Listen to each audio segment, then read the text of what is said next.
తెలంగాణ రాజకీయాలు శరవేగంగా మారుతున్నాయి. భవిష్యత్తులో కూడా తెలంగాణ రాజకీయాల్లో కీలక మార్పులు వస్తాయని తాజా పరిణామాలు స్పష్టం చేస్తున్నాయి.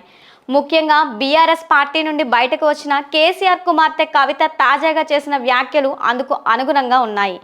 తెలంగాణ జాగృతి అధ్యక్షురాలు కల్వకుంట్ల కవిత ఎక్స్ వేదికగా జరిగిన ఆస్క్ కవిత సెషన్లో నెటిజన్లు అడిగిన ప్రశ్నలకు సమాధానమిచ్చారు. కొత్త పార్టీ ఏర్పాటుపై అడిగిన ప్రశ్నలకు కవిత ఆసక్తికరమైన సమాధానాలు ఇచ్చారు. 2029 ఎన్నికల్లో పోటీ చేస్తామని తేల్చి చెప్పిన ఆమె పార్టీ పేరును ప్రజలు సూచించిన దానినే పెడతామని స్పష్టం చేశారు.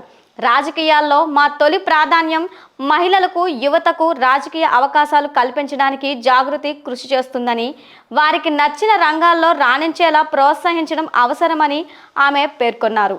ఉద్యోగాలు, సిల్క్ భద్రతలలో యువతకు దేనికి ప్రాధాన్యత ఇస్తారని అడిగిన ప్రశ్నకు సమాధానంగా తమ ప్రప్రథమ ప్రాధాన్యత యువతకు ఉద్యోగాల కల్పన అంటూ కవిత తేల్చి చెప్పేశారు. రేవంత్ రెడ్డి పాలనను టార్గెట్ చేసి కవిత తెలంగాణ జాగృతిని బలోపేతం చేసి త్వరలోనే సభ్యత్వం నమోదు కార్యక్రమాన్ని ప్రారంభిస్తామని పేర్కొన్నారు.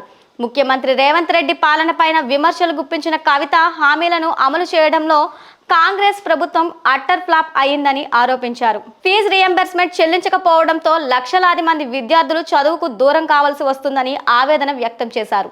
రైతుల ఆత్మహత్యలపైన స్పందించిన ఆమె ఇది అత్యంత బాధాకరమన్నారు. ఈ సమస్యల కోసం పోరాటం చేస్తాం. ఫార్మసిటీ కోసం తీసుకున్న భూముల్లో ఫ్యూచర్ సిటీ డ్రామాను ఖండించిన కవిత త్వరలోనే అక్కడి రైతులకు మద్దతుగా పోరాటం చేస్తామని ప్రకటించారు. సింగరేణి సంస్థను ప్రభుత్వం నిర్లక్ష్యం చేస్తుందని పేర్కొన్నారు ఆమె.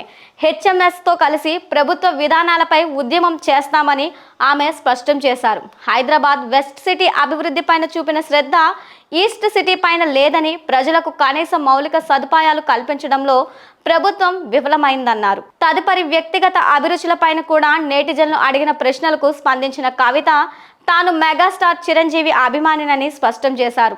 నటుడు రామ్ చరణ్ కూడా చాలా వినయంగా ఉండే మంచి డాన్సర్ అని చెబుతూనే ఏది ఏమైనా చిరంజీవి తర్వాతే అంటూ సరదాగా వ్యాఖ్యానించారు.